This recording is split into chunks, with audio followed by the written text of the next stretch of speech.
말 돌리지 않습니다. 할 말은 합니다. 직진본능 직설하고 공론센터의 장성철 소장, 뉴스톱의 김준일 수석 에디터 두 분 오늘도 나오셨습니다. 어서 오십시오. 안녕하세요. 네, 안녕하십니까. 네, 이번 한 주 정치권 이슈들 뭐 정리할까요? 사람 이름으로 해야 될 것 같아요. 네. 이준석, 한동훈, 인요한, 김기현, 그리고 민주당 쪽은 이상민 의원 정도.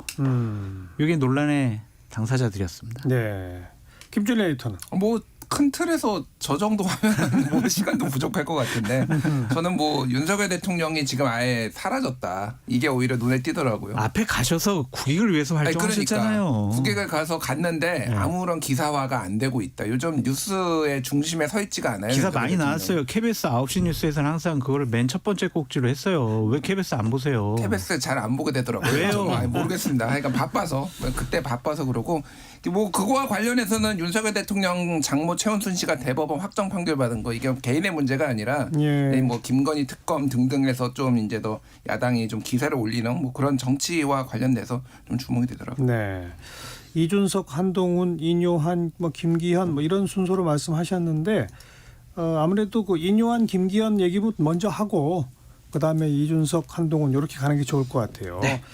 지금 혁신위원회와 김기현 대표 간의 관계가 상당히 미묘하죠? 미묘하죠. 어떤 관계라고 분석하십니까? 어떤 관계냐면은 기본적으로 이제 모순 덩어리 모든 대화 내용을 다 뜯어보면 하나하나가 모순 덩어리죠. 예를 들면은 김기현 대표가 인요한 위원장한테 윤심을 언급하고 대통령을 당무에 끌어들이는 건 부적절하다라고 얘기를 했는데 예. 5등 하다가 본인이 1등 하게 된 거는 그 당심 윤심 발의 해가지고 된 거잖아요. 그렇죠. 제가 얘기하는 게 아니라 조선일보 기사 제목이 그렇더라고요. 윤심 팔아 당대표 된 김기현이 윤심 가지고 뭐라고 한다라고 예, 이런 예. 취지의 제목이 나와요. 그러니까 조선일보가 저는 항상 흥미롭게 보는데 여기가 누구를 때리느냐를 보면은 대충 이 기류를 알 수 있어요. 요즘은 이거 김기현 대표를 엄청 때리더라고요. 조선일보가. 예. 그래서 어쨌든 모순 덩어리죠. 모순 덩어리. 그래서 기본적으로 이제 여기에 그러니까 여권의 어떤 이 친윤들 그리고 윤핵관들이라고 하는 분들은 기본적으로 급조된 이익 공동체예요. 예. 그래서 뭐 이를테면 김대중과 뭐 권노갑 한화가 같은 그런 관계가 아니잖아요. 20년 30년씩 같이 정치를 하는 사람들이 아니잖아요. 그렇죠. 그러니까 이익이 안 되면은 언제든지 나의 이익을 위해서 등을 돌리거나 다른 소리를 할 수 있다라는 거고 그런 불협화음들이 지금 장제원, 권성동, 뭐 김기현 등등을 해서 모두 다 벌어지고 있다. 터져 나오고 있죠. 터져 나오고 있어서 이거가 쉽게 봉합이 되기가 쉽지 않아요. 왜냐하면은 예. 이분들한테 뭔가를 약속하기도 어렵고 예. 약속을 했을 때는 야합이라고 또 비판을 받을 테고 이를테면 윤핵관을 쳐내는 것 자체에 어떤 감동 이런 것도 없을 테고 그러다 보니까 당무에 개입하기도 쉽지 않고 여러모로 지금 이 여권의 어떤 난항이 좀 지속될 가능성이 상당히 높다. 진짜로 인요한 혁신위원장의 그 뒤에는 윤석열 대통령이 있다고 봐야 돼요? 그거보다는 김한길 위원장은 뒤에 있는 것 같아요. 그분과 여러 가지 교감을 계속하는 것이 아니냐는 좀 생각이 들고 지금 국민의힘의 상황 김기현, 인요한의 관계는 이렇게 좀 표현하고 싶습니다. 회사가 있습니다. 회사 바지 사장이 있는데요. 네. 회장님이 실세 부사장을 임명을 했어요. 네. 그래가지고 실세 부사장이 사장 보고 나가라. 당신은 용퇴해라. 예. 그러고 있는데 바지 사장이 실세 부사장 만나가지고 당신 왜 그러냐 도대체 뭐가 문제냐. 그래서 이제 실세 부사장이 이제 가만히 있는 상황이거든요. 근데 그건 두 가지 학설이 있어요. 아이 저 바지 사장 곧 잘릴 거야. 그러한 생각이 있는 것도 될 수가 있고 또 하나는 저 바지 사장이 계속해서 내년 주총 때까지 4월달까지 하겠네. 그래서 실세 부사장이 좀 꼬랑지 내린 거 아니냐. 이런 관측인데요. 다음 주에 국민의힘 지도체제가 상당히 급변할 가능성도 있습니다. 그거를 보면 대통령께서 바지 사장 손을 들어줄지 실세 부사장 손을 들어줄지 그건 좀 봐야 되는데. 아직 몰라요?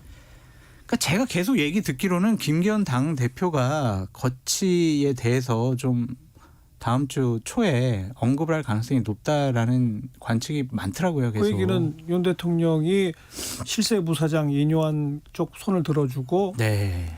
바지 사장 김기현 대표와 이른바 친윤 핵심들 나가라 이렇게 마음을 먹었다는 겁니까? 그런 이제 얘기들이 많이 있는데 여의도 바닥에 그런 소문이 좀 파닥에 퍼져 있는데요.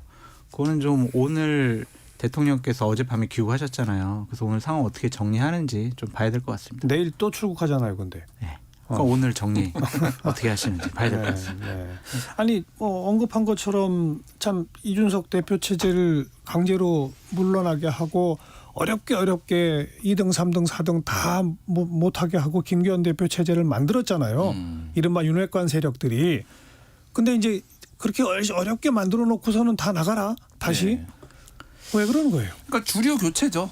주류 교체고 그 교체될 그 새로운 주류는 이른바 새로운 윤핵관. 뭐 용핵관이라고 많이 하고요. 용산핵관. 용핵관 아니면 검핵관이라고도 얘기를 하는데 예. 주로 이제 검사들로 저 구성된 용산에서 일했던 분들 뭐 이런 분들이 이제 대통령하고의 어떤 뜻을 이제 호흡을 맞추기 더 편하다. 이제 윤석열 대통령도 그렇게 보고 있는 것 같아요. 그러니까 그런 관측들이 계속 나오니까 이게 예. 끊이질 않잖아요.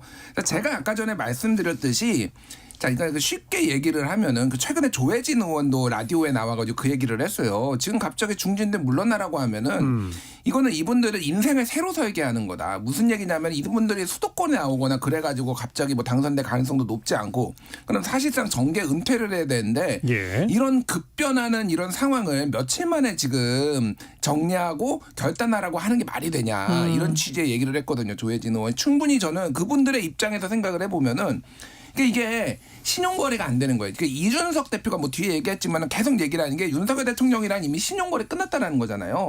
그러니까 신용이 없어요. 신뢰가 없어요. 근데 마찬가지입니다. 솔직히 윤핵관들이나 친윤들 입장에서 봐도 윤석열 대통령하고는 대선 1년 전에 급하게 지금 이분 영입해야지 우리가 이길 수 있다라고 해가지고 급하게 지금 그 급조된 어떤 관계였잖아요. 근데 이분들이 다 물러나면은 그러면 이분들은 앞으로의 인생을 지금 담보받을 수 있을까요? 윤석열 대통령은 어쨌든 이분들한테 관심이 없어요. 윤핵관들한테. 뭐 이 예. 사람이 어떻게 되든 말든 본인의 통치가 3년 반 동안 얼마나 안정적으로 될 수 있느냐 그리고 본인이 퇴임한 이후에 안전에 보장받을 수 있는 이런 거에 관심이 있는 분이지 윤핵관의 생사에 관심이 없습니다. 쉽게 얘기하면 쓰고 버리는 카드예요. 네. 그러다 보니까 이제 이런 파열음이 나는 건데 그래서 저는 아까 말씀드렸지만 이거 쉽지 않다. 지금 어렵죠. 예, 굉장히 어려울 거예요. 순순히 굉장히 어려울 물러날 거예요. 일이 없다. 이유가 없어요. 윤핵관들. 윤핵관들 이유가 없지. 그러니까 그래서 지금 뭐 사정설, 여권 사정설 이런 게 지금 뭐 퍼지고 있는 이유가 예를 들면은 수사에 들어갈 가능성도 있다. 뭐 이런 얘기들이 썰로 나오는 이유가 이런 이제 백그라운드가 있는 거죠. 예. 그러니까 윤핵관 분들 사이에서 서로 내부 총질이 상당히 좀 심한 것 같아요. 서로 이제 험담하고 저 사람은 이런 문제가 있고 이 사람은 이런 문제가 있다. 그런 것들에 대해서 대통령이 격려했다. 뭐 이러한 얘기도 여의도에서 소문처럼 퍼지고 있는데 김준일 에디터님이 잘 설명해 주셨듯이 주류 교체를 하고 싶어 하는 것 같고 그 주류 교체의 중심은 한동훈 장관이 될 것 같아요. 최근에 여러 가지 행보, 배우자의 행보, 본인의 메시지, 워딩 이런 것들을 다 살펴보면 여의도의 정치 문법으로 해석을 하면은요. 정치하겠구나. 그렇죠. 등판하겠구나. 그렇게 해석할 수밖에 없어요. 예. 뭐가 이게 좀 톱니바퀴처럼 맞아 떨어져 나가는 느낌이 좀 듭니다. 자, 그러면 이제 총선 전략적 차원에서 볼 때 영남 중진 뭐 이런 사람들을 뭐 몰아내고 그 자리에 그냥 일반 국민이 볼 때 아니 저런 참신한 인물을 만약 이렇게 대체시킨다면 총선에서 상당히 크게 승리할 가능성이 높아지는 건데 그게 아니라 영남 중진들을 몰아낸 그 자리에 한동훈을 비롯한 윤 대통령의 핵심 측근들을 쫙 꽂아 넣으면 총선 전략적 차원에서 도움이 되나요? 2016년 공천과 2020년 공천을 살펴보면은 권력을 가진 쪽에서는요. 다수당이 되는 것보다 더 중요한 건 나랑 함께할 사람, 내 말을 잘 들을 사람, 나를 배반하지 않을 사람들이 배지를 많이 달고 있는 것 그리고 배지를 많이 달게 해주는 것을 총선 공천의 가장 큰 목적으로 삼을 수밖에 없다라는 생각이 들고 2016년에 진박 간별사들 등 또 동원해가지고 그렇게 네. 한 결과가 결국은 탄핵까지 갔는데 그런데도 또 그런다고요? 권력자들은 계속 그래요. 그러니까 2020년도에도 누구죠? 그때 당 대표가 누구였지? 그 미래통합당의 국무총리 황교안? 출신. 네. 황교안 대표도 다 자기 사람 심으려고 그랬고 비례대표도 봐보세요. 그러니까 그게 권력자의 속성인 것 같은데 안 되는 길인 걸 알면서도 권력은 그냥 그렇게 작동하더라. 왜냐하면은 밑에서 보고서를 야, 이렇게 하면은 총선 승리할 수 있어요. 막 이런 보고서 막 잘 올리거든요. 그렇게 그런 보고서를 써 올리는 분들이 이제 또 공천 받아서 나가는 거고. 그렇죠. 그런 분들 우리가 간신이라고 하는데 그런 분들 보고서 그럴듯 하거든요. 그래서 유혹에 빠질 수밖에 없다라고 말씀을 드리고 저는 그런 것들이 과연 내년 총선 국민의힘 총선 승리에 도움이 될까라는 부분에 대해서는 회의적이에요. 그러니까 한동훈 장관이 만약에 등판했어요. 비대위원장을 하든 어디에 뭐 출마를 했어요. 그러면 중도층의 국민들이 와 나는 국민의힘 안 찍어주려고 그랬는데 한동훈 장관이 출마하고 비대위원장 맡고 있으니까 나는 찍어줘야지 라고 생각하겠냐고요. 지지층 결집엔 도움이 되지만 중도층의 외연 확장엔 그렇게 썩 도움이 될 것 같지는 않다라는 생각입니다. 그래서 뭐 기억하시겠지만 제가 한 4-5달 전에 그 말씀 드렸잖아요. 여권 여당에서는 다수당 전략을 지금 포기했다. 그때 이제 뭐 약간 장선철 소장이 웃기도 하고 우리 진행자께서도 그게 무슨 말이냐 얘기했는데 아니 장성철 예. 소장도 그런 분석을 여러 번 한 적이 있어요. 예. 그러니까 이게 그 비슷한 맥락. 그러니까 다수당이 되면 좋죠. 근데 다수당이 되는 것보다 더 중요한 게 방금 장성철 소장이 말씀하신 우리의 사람들이 안정적으로 거기에 많이 들어가는 거 플러스 다수당. 이게 그냥 다수당이 후순위에 밀려 있으니까. 후순위다. 그러니까 이게 이제 기본적으로 정치라는 거는 연합을 해야 되고 권력을 나눠줄수록 우리 그 사람이 우리 진영에 와가지고 더 많이 일을 하고 그러다 외연 확장이 되는 건데 그동안 예. 대통령이 해왔던 게 뭐 유승민 쳐내고 이준석 쳐내고 나경원 쳐내고 안철수 쳐내고 다 쳐내는 과정밖에 없었잖아요. 지금 뭐 윤핵관 뺄셈의 정치 마이너스 정치 이렇게 왔다라고 하면은 지금 이거를 급격하게 복원하기가 매우 힘들고 네. 정책 카드라는 것도 쓰려고 하지만은 이게 어느 정도 신뢰도가 있어야지 먹히거든요. 그러니까 기본적인 신뢰가 없으면은 이게 떴다방처럼 돼가지고 지난번에도 말씀드렸지만 지금 나왔던 정책들이 다 공매도모 이것도 지금 공매도 금지한 것도 반응 안 좋고 그리고 서울 편입하는 거 뭐 이것도 뭐 메가시티 이것도 안 좋고 그러니까 먹히는 게 없어요. 뭘 꺼내지 될지 모르겠으나 예. 신뢰를 올리는 게 우선인데 거기에 지금 마땅한 카드가 없다. 예. 다수당 카드가 후순위다라고 말씀하셨는데 그러니까 진짜 네 사람으로 채우는 게 우선이라는 얘기인데 그 진짜 네 사람이라는 게 총선 끝나면 정말 진짜 네 사람이냐 말이에요. 어떻게 보세요? 그러니까 대통령에게 다시 공천을 받지 않는다면 본인들이 다음번에 배지다는데 가장 유리한 길은 뭘까라고 생각을 할 거예요. 대통령의 부정평가가 이렇게 높고 지지율이 높아지지 않는다면 대통령에게 의리 지킬 의원들은 한 자리 숫자가 되게 어렵다. 그게 정치 생리 아닙니까? 아니 그래도 권력자는요. 그래도 내 사람이 하하. 야 그래도 과거에 나랑 이렇게 동고동락을 해왔는데 나를 배신하겠어? 네. 그런 생각을 할 수밖에 없겠죠. 그러니까 검사들을 늘라는 거예요. 검사 같은 경우는 어쨌든 본인이 보기에 한 10년, 그래도 20년, 충성한다. 10년, 20년 봐왔기 때문에 저 사람은 같이 오랫동안 일을 해와서 믿을만하고 성정을 알고 실력을 안다라고 보는 건데 말씀드렸듯이 그분들도 어떻게 될지 모릅니다. 근데 그러니까요. 이게 여권에서만 벌어지는 것이 아니라 이재명 당대표 마찬가지예요. 권력자들은 마찬가지죠. 이재명 당대표도 친명계 의원들 뭐 많이 심으려고 앞으로 계속 노력을 할 겁니다. 예. 속성이에요, 속성. 예. 그러니까 누굴 뭐라고 할 건 아닌 것 같아요. 권력의 속성은 네. 자기 권력을 강화시키는 쪽으로만 작동하더라. 네. 막 움켜쥐잖아요. 그런데 결과적으로는 그게 자기 권력을 취약하게 만들더라. 그렇죠. 모래를 움켜줘봐요. 마른 모래 손가락 사이로 다 빠져나가지. 이렇게 두 손으로 딱 떠받들면 모래는 안 흐르거든요. 근데 네. 막 권력을 움켜쥐려고 해요. 네. 다 흘러나가는데. 한동훈 장관이 비대위원장까지 가는 것이 맞아요? 안 맞아요? 그 얘기는 아직 확정된 거는 같지 않은데 여권에서 나오는 얘기는 조금 부정적이긴 해요. 그러니까 비대위원장까지 가는 것이 맞느냐. 그리고 그게 그 정도의 파괴력이 있고 무엇보다도 일단 정치를 오래 해본 분들이 보기에는 정치를 전혀 안 해본 분이 이렇게 장관으로서의 두각은 나타냈지만은 이거는 굉장히 실무적인 차원의 일이기도 하고 여러 가지 이제 당을 또 이제 다른 평소에 알고 지냈던 사람들을 또 달래기도 하고 모르는 예. 사람도 윽박지르기도 하고 뭐 이런 류의 거를 비대위원장이 해야 되는 건데 거기에 이제 적격하느냐에 좀 문제가 있고 다른 것보다도 이거는 사실은 다른 것보다도 용산의 의중인 것 같아요. 용산에서 한동훈이 좋아하면은 저는 뭐 한동훈이 갈 것 같고 원희룡이 차라리 좀 안정적으로 하는 게 낫겠어. 그러면 원희룡이 갈 것 같고 이거는 크게 뭐 당내에서의 반응들 이거는 별로 중요하지 않은 것 같습니다. 제가 보기엔. 그냥 시나리오를 말씀을 드릴게요. 예, 예. 두 가지 시나리오입니다. 그냥 한동훈 장관이 이제 정치를 한다. 그러면은 내년 총선 공천을 받고 그냥 공동선대위원장 정도 한다. 이 김기현 당대표제가 유지되는 한에서 예, 예. 그런 시나리오가 하나 있고요. 또 하나 시나리오는 김기현 당대표가 당대표직을 던진다. 윤재옥 원내대표가 승계형 비대위원장이 되면서 한동훈 혹은 원희룡 비대위원장을 이렇게 지명을 한다. 그런 다음에 그 체제로 총선을 치른다. 이런 시나리오도 있거든요. 다음 주가 국민의힘 여권에 상당히 큰 분기점이 될 것 같아요. 다음 주 무사히 넘어가면 김기현 체제 좀 오래 갈 수 있을 것 같고요. 아니면 다음 주 내에 그만두게 되면 한동훈 등판설이 상당히 크게 부각될 것 같습니다. 네. 지켜보시죠 다음 주. 네.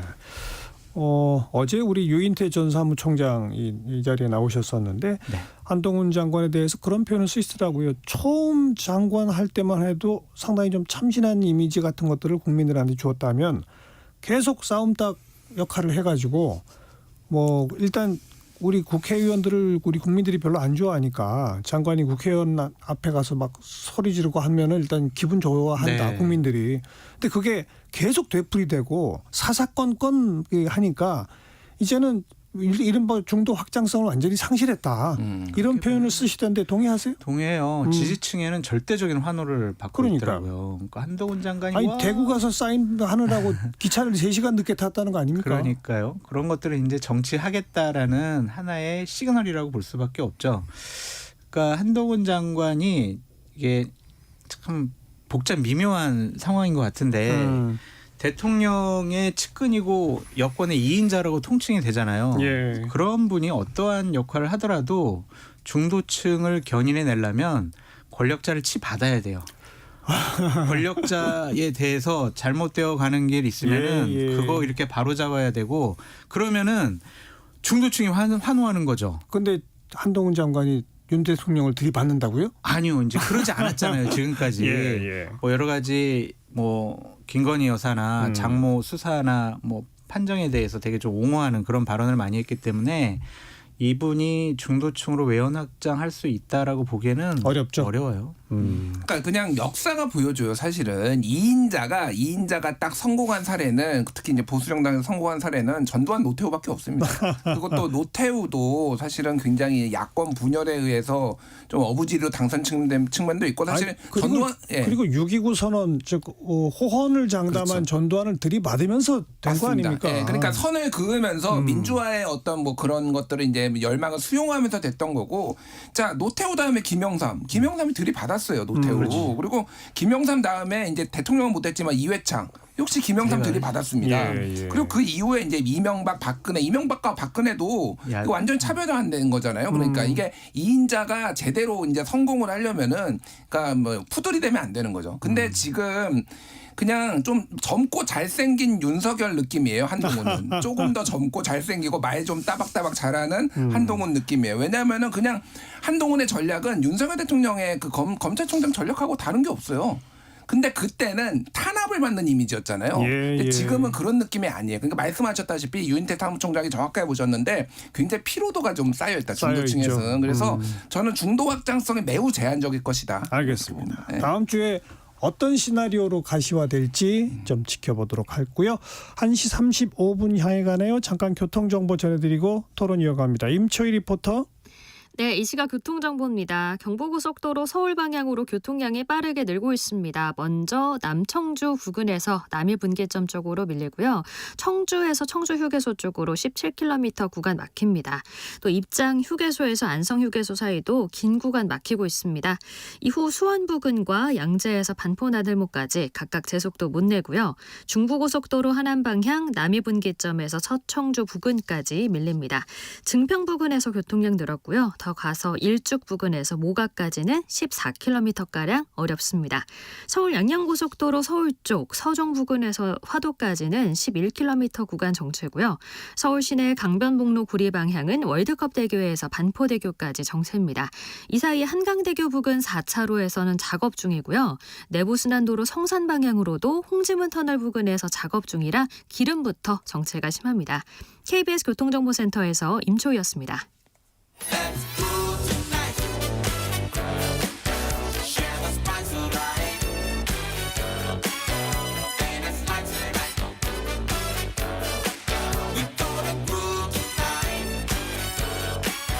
MC 정관용. KBS 1라디오 정관용의 시사본부. 들어보면 달라요.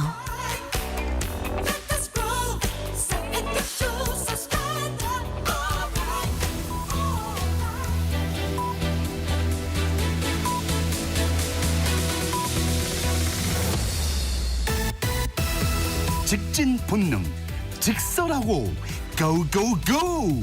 뒤돌아보지 않습니다. 정관용의 시사본부. 매주 일요일 2부 직진본능 직설하고 공론센터의 장성철 소장, 뉴스톱의 김준일 수석 에디터 두 분과 함께하고 있습니다. 인요한, 김기현, 한동훈 이야기 했으니까 이제 이준석 이야기 해야죠. 뭐 하룻밤 자고 나니 2만 명 넘게 네. 뭐 했다. 뭐 이제 그 구체적으로 속도를 내는 거겠죠? 그렇죠. 뭐 이제 뭐 계속 여기저기서 창당을 생각하지 않는 거다, 블러핑이다, 뭐 뻥카다, 뭐 이런 식으로 평가하시는 분들도 있던데, 제가 굉장히 오래전부터 얘기를 했지만은 창당 가능성이 그때부터 높았고 예. 매우 높았고, 그거를 이제 구체화하는 과정으로 보시면 될 것 같습니다. 그래서 저 명단은 쉽게 얘기를 하면은 12월 27일 날 이제 저는 뭐 탈당하겠습니다, 새로운 정치의 길을 가겠습니다, 자 신당 창당의 길에 동참해 주십시오를 하면서 쫙 뿌리면은 그때 이제 저게 바로 이제 창준이 이제 멤버로 예, 되는 예. 거예요. 그래서 지역구 5군데에서 이제 1,000명씩 5,000명이 필요하잖아요. 이미 2만 명 모였으면은 뭐 저거는 순식간이라는 거죠. 그러니까 한 달이 안 걸린다, 창당하는데. 그러면은 전에 어떻게 했냐면은 2015년 말에 12월에 그때 민주당에서 안철수 대표가 탈당을 해요. 그리고 1월 10일 날 창준이 만듭니다. 그리고 2월 2일 날에 국민의당이 창당해요. 예, 예. 딱 한 달 조금 더 걸렸어요. 딱 거의 비슷한 길을 아마 갈 거다, 그렇게 보시면 될 것 같아요. 네. 근데 누구랑 같이 하는 거예요? 많은 사람들을 만나고 있어가지고 지금 뭐 A 의원, B 의원, C 사람 뭐 이렇게 얘기하는 건 별로 의미가 없어 보이고요. 어쨌든 창당의 중요한 거는 명분이잖아요. 그 명분을 지금 가다듬고 있는데 지금 이준석 대표는 노력을 하고 있는 것 같고, 온라인상 뭐 예를 들면 창단준비위원회, 지역별 발기인, 이거는 뭐 거의 끝난 것 같고, 그렇죠. 오프라인에서도 이제 거의 다 모집이 끝난 것 같아요. 그 각 시도당 5군데 1,000명씩 5,000명, 이거는 아니 뭐 그냥 그런 다 된 것 실무적인 준비는 금방 될 거고. 같고. 네. 중요한 건 이제 어떤 세력, 어떤 정치인들과 함께 하느냐잖아요. 뭐 비명계도 될 수가 있을 거고요. 국민의힘에 있는 분들 몇 분 될 수가 있을 거고, 국민의힘에서 좀 쫓겨난 분들도 될 수 있을 것 같고요. 또 예전에 친박 세력 중에서 좀 합리적인 분들도 같이 하게 될 것 같아요. 뭐 이름 얘기하는 건 별로 의미가 없어 보입니다. 그러니까 지금은 사실은 뭐 이준석 대표의 어떤 스탠스나 뭐 이런 거를 봤을 때 최대한 조금 전략적으로 모호함을 유지하는 게 더 유리하다고 보는 것 같아요. 일단은 모호하게. 예, 일단은 모호하게. 그리고 어쨌든 아직은 본인이 명분상으로는 12월 말까지 기다리겠다고 예, 했잖아요. 예. 그런데 너무나 구체적으로 딱딱딱 이렇게 나오는 것도 별로 모양새가 좋지 않은 것도 있고, 그러니까 이게 장단점이 있어요. 그러니까 그러니까 이준석 중심으로 가는 것과 이를테면 중도 보수, 개혁 보수 중심으로 가는 것과 제3지대 빅텐트론과 다 장단점이 있잖아요. 이거에 대해서 조금 손익계산, 그리고 지지자들의 반발, 이런 것들을 고려를 했을 때 굉장히 조금 좀 지금은 좀 여유를 가지고 가고, 그게 급격하게 이제 되는 거는 1월이다. 왜 그러냐면은 뭐 모든 게 다 그렇잖아요. 지금 유승민 의원도 지금 전훈전 대표도 12월까지 지켜보겠다고 예, 했다. 예, 그리고 예. 지금 비명들도 지금 원칙과 상식 등등등이 12월까지 지켜보겠다고 했다. 그럼 모든 거는 다 12월 말에 수렴이 돼요. 그러면 그때 장이 제대로 쓰는 거죠. 그러니까 누가 어떤 사람이 매물로 나오고 누가 거래를 할 대상인지가 나오니까 지금은 그냥 서로 그냥 상견례 정도 하는 수준이라 이렇게 보면 될 것 한 같아요. 가지 확정적으로 제가 추측해서 말씀드리는 것. 뭐예요? 정보는 없지만 이준석, 유승민은 함께하게 될 거다. 그 정도는 말씀드릴 수가 있을 것 같아요. 왜요? 왜 그걸 확정적으로 말씀하세요? 두 분의 워딩을 보면은 그냥 지향점이 같아요. 비슷비슷하다? 네, 그리고 과거의 정치적인 행적을 보면 같이 함께 해왔고, 네. 또한 같이 했을 때 시너지 효과가 나는 거지, 따로따로 해서는 어떠한 국민들에게 영향력 있는, 임팩트 있는 그런 세력으로 거듭나긴 쉽지 않아 보인다. 그 아까 우리가 이제 국민의힘이 그 이른바 용핵관 등등이 들어서면서 한동훈을 상징으로 하는, 그러면서 기존 국민의힘 사람들 뭐 이른바 기존 윤핵관도 별로 관심도 없다 이렇게 했잖아요. 그럼 그 사람들이 이제 공천에서 만약 밀려나면 그동안 이준석을 잘라내는데 앞장섰던 윤핵관하고 이준석이 다시 또 겹칠 수도 있는 거예요? 그거는 불가능하죠. 그러니까 이준석의 공언 중에 하나가 목표 중에 하나가 윤핵관 정계 은퇴거든요. 근데 그들하고 같이 갈 가능성은 전 제로라고 보고요. 예. 세상에 제로는 없지만은 0.00001% 정도라고 이제 보면 될 것 같습니다. 그래서 그분들은 사실은 그러니까 무소속으로 출마하느냐 아니냐예요. 예를 들면 권성동, 예를 들면 뭐 장제원 이런 분들은 지난 총선에서 무소속으로 다 당선됐던 예. 분들이고, 그러니까 본인의 지역구에서 경쟁력은 의심할 필요가 없어요. 그래서 그거를 뭐 들이받고 무소속으로 나오냐 아니면은 눌러 앉느냐 그것만 있는 그럼 거죠. 이제 윤핵관은 아니지만 공천에서 밀려나는 국민의힘 의원들은 함께 할 수 있는 거죠. 함께 할 수 되죠? 있는 거죠. 네. 네. 기호 3번 받는 것도 중요한 것 같고요. 그러니까요. 그 선거 등록을 할 때 그 20석 해서 원내 교섭단체 지위를 갖고 선거 치르는 것은 큰 차이가 있죠. 엄청난 차이가 네. 국고보조금에도 차이가 많이 있고요. 예. 미디어에서 다뤄주는 양도 차이가 많을 겁니다. 그래서 일단은 스타트 단계에서 20석 확보를 좀 목표로 하는 것 같습니다. 뭐 그런 정도의 규모를 가지고 출범해서 총선에 임하면 지역구에도 상당한 후보자를 낼 것이고, 그렇게 되면 국민의힘한테는 엄청난 악재 아닙니까? 국민의힘에 많은 악재가 될 거예요. 보수 쪽에 계신 분들이 많을 테니까 지역에서 5% 10% 차이로 당락이 엇갈릴 때 보수표 쪽을 좀 많이 그러니까요. 정리할 수밖에 없고, 그러면은 국민의힘이요 자칫 잘못하면 2020년도보다 훨씬 더 참패할 가능성이 높아요. 그래서 저는 이해가 되지 않는 게 97년도 먼 얘기지만 97년도 대선 때 김대중, 이회창, 이인재 이렇게 출마했었거든요. 당시 제가 그때 한나라당 거기에 속해 있었는데 저희는 계속 그랬죠. 이인재만 잡자. 그러니까요. 이인재만 잡으면 된다 그랬는데 이인재는 빼고 다른 방법을 강구해라. 이회창 총재가. 그래서 결국에는 600만 표 이인재가 가져가가지고 대선에서 졌잖아요. 예. 그러니까 이번에도 마찬가지인 것 같아요. 지금도 늦지 않은 것 같은데 여권에서 뭐 용산이나 아니면 핵심부에서 이준석, 유승민을 어떻게 할 거냐. 그게 가장 내년 총선에 승패를 좌우하는 결정적인 바로미터거든요.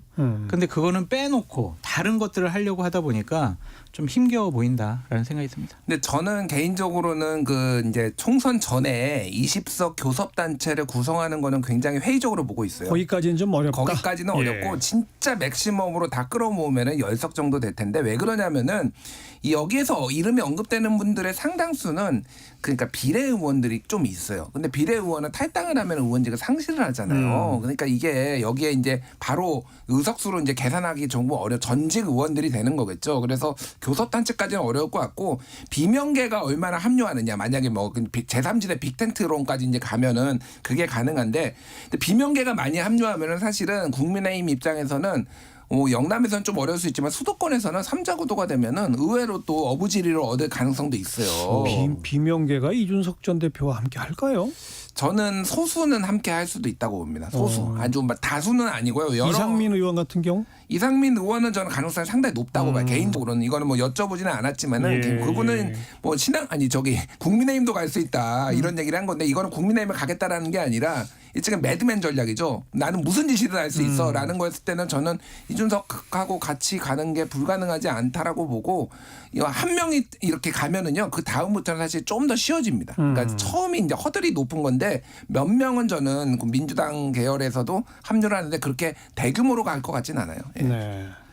자, 이준석 신당 얘기까지 했고, 이제 민주당 쪽 봅시다. 원칙과 상식 4명의 의원으로 일단 출범을 했는데, 뭐 상당수가 더 있다라고 말은 하지만 별로 그다음 공개적으로 발언하거나 하는 의원이 없잖아요, 지금. 그러니까 이게 찻잔소의 태풍으로 그칠 가능성이 높지 않을까라는 좀 생각이 그렇죠? 들어요. 예. 처음 출범을 할 때 저 앞에서 마이크 잡는 분 뒤에 병풍처럼 한 10명 정도 두 자리 숫자가 뒤에 함께하는 모습을 보였으면은 눈덩이가 굴러가면서 더 커질 수가 있었는데, 많다면서 겨우 4명이야? 이렇게 평가받을 수밖에 없거든요. 그리고 그분들이 요구하는 게 결론적으로 말씀을 드리면 민주당은 이재명 당이 아닙니다 이거잖아요.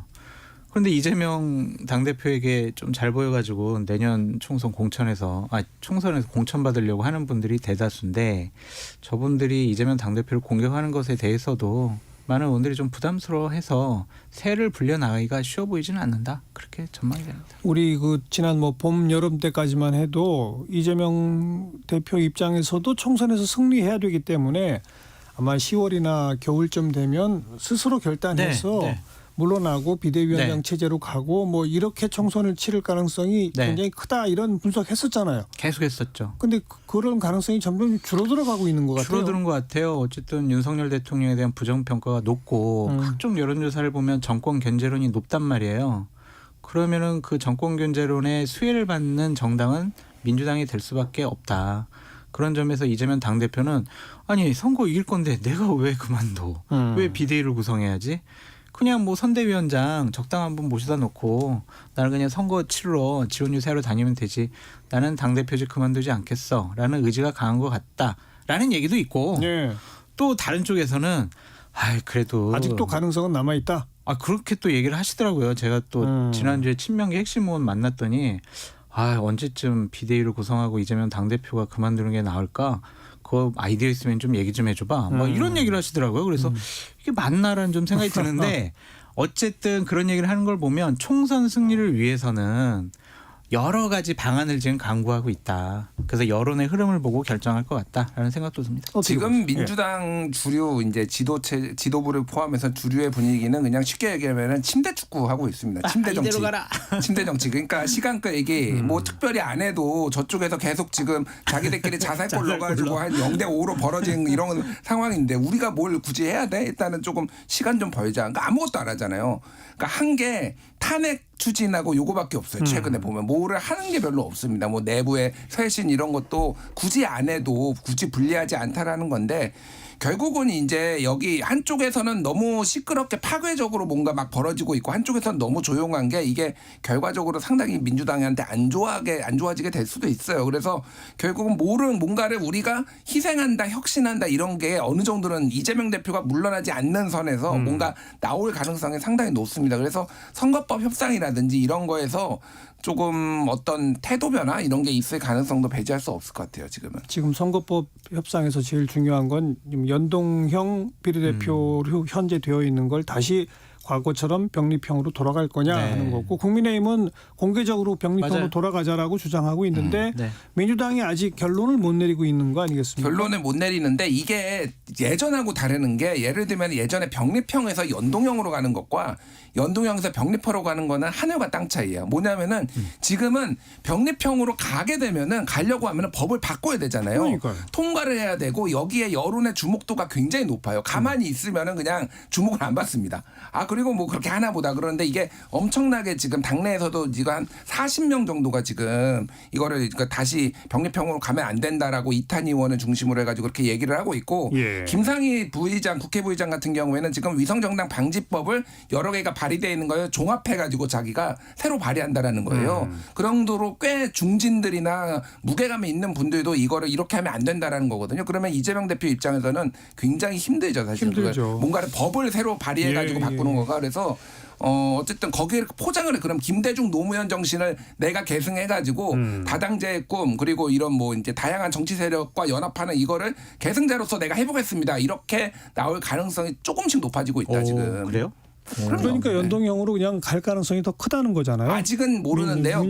그럼 점차 약간 그런 낌새들이 있어요. 그 말에 진정성이 있으려면 정말 위성 정당을 안 만들어야 되는데 위성 정당을 과연 안 만들 수 있을까라는 것도 회의감이 듭니다. 근데 뭐 각종 위성정당 방지법을 합쳐서 어떻게 법을 만든들 소용없어요. 위성정당은 뭐 막을 수가 없잖아요. 그리고 헌법에요. 정당 설립은 자유라고 되어 있습니다. 그러니까 말이에요. 그래서 위원회 걸리고 이탄희 의원이 발의한 것도요. 위성정당 못 만들어요. 그 법이 아니에요. 위성정당 만들어가지고 뭐 이러면은 6개월 후에 뭐 국고보조금 전액 그냥 회수하는 이런 거거든요.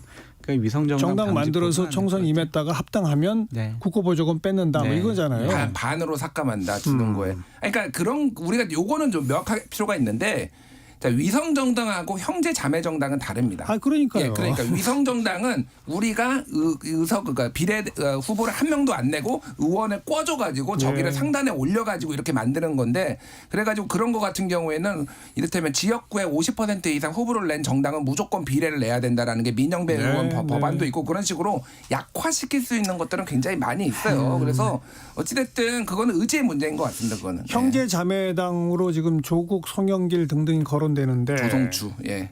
하겠죠 그쪽도? 저는 할 가능성이 매우 높다고 보고요. 병립형으로 돌아가지 않으면 쌍수를 들고 환영을 할 거고 그렇죠. 병립형이 되더라도 저는 3%가 넘을 것 같아요. 왜냐하면은 과거에 열린민주당이 9% 받았어요. 그러니까 쉽게 얘기하면은 이거를 정당 이름은 뭐가 됐든 그냥 제가 호칭하는 게 있어요. 더 센 민주당. 그러니까 지금의 민주당은 개혁이 약해. 검찰 개혁도 못 하고 있어. 더 센 민주당의 그 포션이 대략 민주당 지지자의 15에서 20%거든요. 예. 그게 정당 지지율로 환산을 하면은 9%에서 15% 정도 됩니다. 그러니까 그게 그래서 어떤 식으로든 저는 성공할 가능성이 높다. 무조건 봉쇄 조항 3%는 넘을 가능성이 높아. 그게 어떤 병립형이든 예, 연동형이든 예. 제가 보기엔 그렇습니다. 예. 민주당 입장에서 볼 때는 조국, 송영길 이런 분들이 따로 당을 만들어주는 게 오히려 도움되죠. 그게 이제 복잡한데 이 안에서 뭐를 해보겠다고 하는 것보다는 차라리 그러니까. 분리되는 게 당의 입장에서 나올 수도 있는데 너무 거기가 파괴력이 커지면은 당에 부담된다. 약간 그 두 가지 측면을 좀 다 고려를 하는 것 같아요. 그러니까 정당 설립의 자유는 있고 출마의 자유도 있지만 그런 분들 정치 이제 그만하셨으면 좋겠어요. 최근 나오는 행보, 메시지, 말 이런 걸 보니까 이제는 정말 정치 그만둬야 할 때가 된 것 같다라는 생각이 들더라고요. 그러니까 좀 험한 말로 장성철 소장이 좀 그랬으면 좋겠다라고 그러면 꼭 그대로 안 되잖아요. 그렇게 안 돼요. 어떡하지? 그래도 그게 맞는 것 같아요. 좀 이제 미래 세력들에게 정치도 넘겨주시는 게 어떨까. 너무 움켜쥐지 않으려고 했으면 좋겠어요. 그러니까 정치를 하는데 송영길 대표 같은 경우에는 분노와 원한이 있어 보이거든요. 내가 내년에 말이야 당만 들어가지고 내가 비례 뺏지 않으면 내가 한동안 가만두지 않겠어. 이런 분노의 마음을 갖고 정치를 하는 것은 국민들에게 불행한 것 같아요. 그러니까 안 저는 하셨으면 장 소장님의 의견에 동의를 하는데 결국은 선택은 국민이 하는 겁니다. 국민이 그렇게 많이 표를 주는 데는 이유가 있고 저는 어떤 방식으로든 선택권을 좀 다양하게 하는 게 어떤 뭐 의회 민주주의, 정당 민주주의의 대의에 부합한다. 그래서 더 많은 정당이 나왔으면 좋겠어요. 지금 상황에서 다당제? 그게 지금 이 예. 시대 과제고 지금 이 당면한 문제를 해결하는 데 훨씬 더 도움이 될 것 같습니다. 이준석 신당하고 그 이른바 더 센 민주당하고 어느 쪽이 더 많이 할까요? 이준석 신당이 무조건 많이 하죠. 아, 그래요? 비교가 안 될 정도의 그거는 그거는 왜냐하면 정치 개혁이라는 시대 아젠다가 있는데 거기에 이준석 쪽이 훨씬 더 부합해요. 지금은 약간 저쪽은 그러니까 뭐 조성주 신당은 조금 민주당 쪽에서만 표를 얻을 가능성이 있다면 여기에서는 중도에서 표를 얻을 가능성이 높아서 예. 저는 많이 받으면은 20%까지도 가능하다고. 정말 그렇게 될런지. 네. 지켜보시죠. 여기까지 할까요?